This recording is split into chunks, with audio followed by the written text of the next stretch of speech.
Hello friends, welcome back to our YouTube channel Tech and Cryptos. Today in this video, let's learn about how to download Genshin Impact gaming app on PC. So let's get started.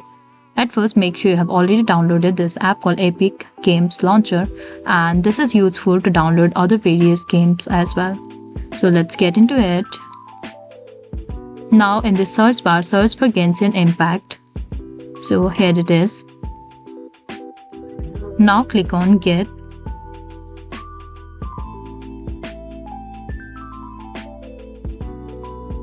Now click on In Library over here. And so here's the app. So let's tap on this app and you can choose the location where you want to keep this gaming app, and now click on Install. Installation process can take few minutes. We need to wait till then. Once the installation process is completed, we'll be able to find this app in the location we have set before.